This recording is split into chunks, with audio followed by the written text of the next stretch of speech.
Yo, you all know that I love Girls Frontline 2. It's one of the biggest gooner gacha games on the entire internet. Now, I may have disagreed with some of the things that the developer did, which is why I stopped playing it temporarily, but this game right here, this could tempt me to come back and start playing. Not Girls Frontline 2, but this game specifically. Girls Frontline Blue Butterfly Contract. This may just take the gooner of Girls Frontline 2 and implement it into something that is fully three-dimensional, where you actually physically play with your waifus. Or no, well, yeah, okay, that's weird. Yeah, there's no real way of saying this without it coming off as sounding weird, but you essentially embody, you enter into the yeah, see what I mean? Like, no matter how I explain this, it sounds kind of weird, but you control your character, the doll itself, and play it from a third-person perspective. There, I did it! Let's go ahead here and take a look at the trailer. Okay, I saw the butterfly. I know what the trailer's referencing now. Or the game name is referencing now.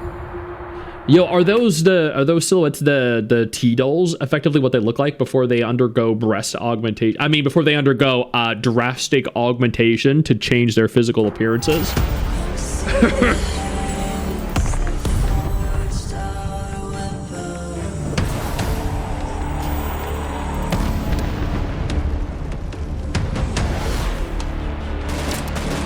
Okay.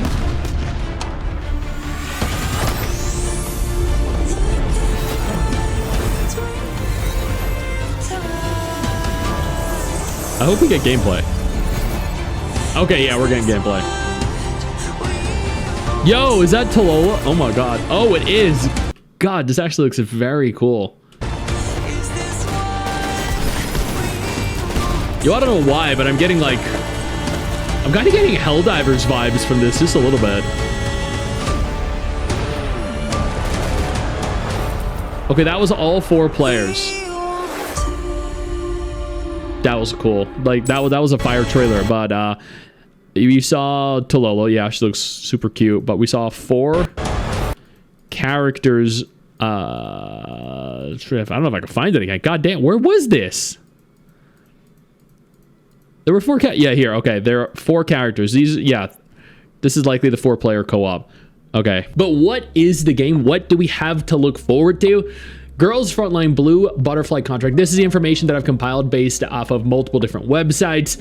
Is an upcoming sci-fi cooperative third-person shooter set within the Girls Frontline franchise. It was actually announced back on May 2nd. That's a few days ago as of this video going live during the Girls Frontline 10th anniversary concert and music gala. This is a very big shift in terms of style, presentation, and actual gameplay because it's no longer a tactical game. It's a real-time co-op game, which is going to appeal to, I think, a lot more people. They did confirm the game is releasing in 2026. It is still currently in active development. They didn't state when in 2026 it was going to release, just that it would. This is a PvE-focused cooperative third-person shooter. There's no PvP. They have another game for PvP. This does not seem to have any. It is going to integrate third-person shooting plus co-op gameplay. It will allow up to 3 to 4 player co-op. It features real-time tactical action combat, squad-based combat, along with role sharing. I don't think it was confirmed based off of what I've seen online.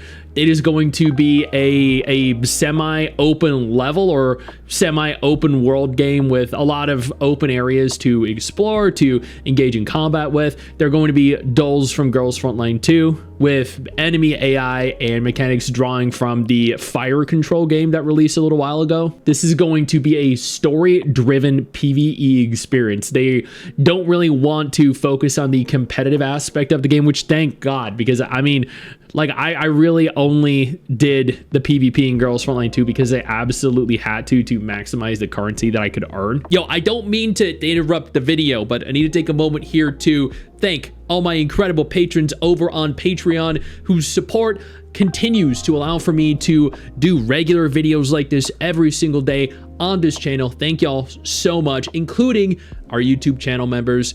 You guys mean the world to me. So do you guys as viewers as well. Now, without further ado, let's continue. The reveal PV actually showed characters from Girls Frontline 2 fighting fire control styled enemies. No beta tests have been announced yet. Since the game is going to be releasing in 2026, I'd assume here, I would hope here that they are working towards a beta test very soon, because unless they delay it, that means they have approximately 7 months to release the game. In that 7-month period, they have to hold at least one beta test, one in China, probably one in global, and then any in between then and release. They'll probably hold one right before release as well. It was confirmed though that the game is in early development, so they gotta push through this in like 7 months somehow. That's kind of wild. The producer expressed interest in running beta tests, and then they noted that there would be a final global release simultaneously across all regions. This way they can avoid staggered launches, which means that global and China are going to get the game at the exact same time. This is a fantastic choice. That means we're not going to be behind.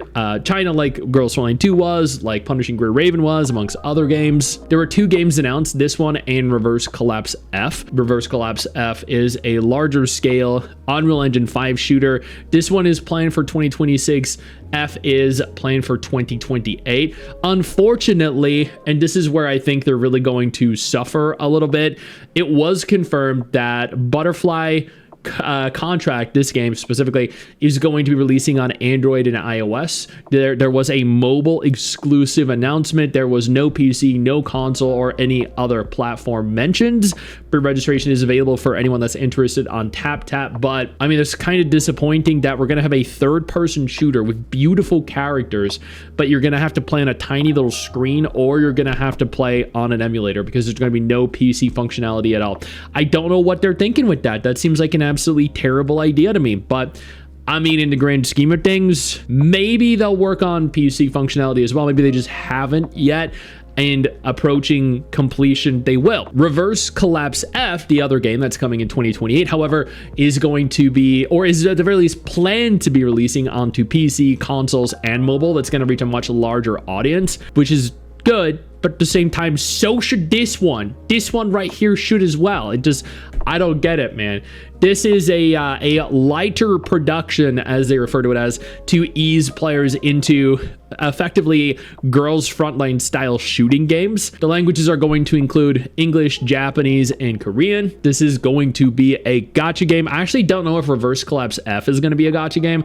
I'd expect it to be. Based off of everything we've seen though, based off of everything that I've read, this is going to be fun. This is going to be a lot of fun. It would be a lot more fun if it were available on PC, but even emulating the game, I think it's going to be a lot of fun. Now that Snowbreak has been absent for months, I think this is going to, if it releases before Snowbreak comes back, this is going to fill a niche in the market that definitely needs filled. I know you think that you just hit the end of the video, and technically, yeah, you have. And I know your first reaction is to close out of it at this juncture, but don't. No, instead, I urge you to take a moment here and click one of the videos on screen that are coming up in just a moment, so you remain up to date with everything going on in the gacha genre. Trust me, you are not going to regret doing so.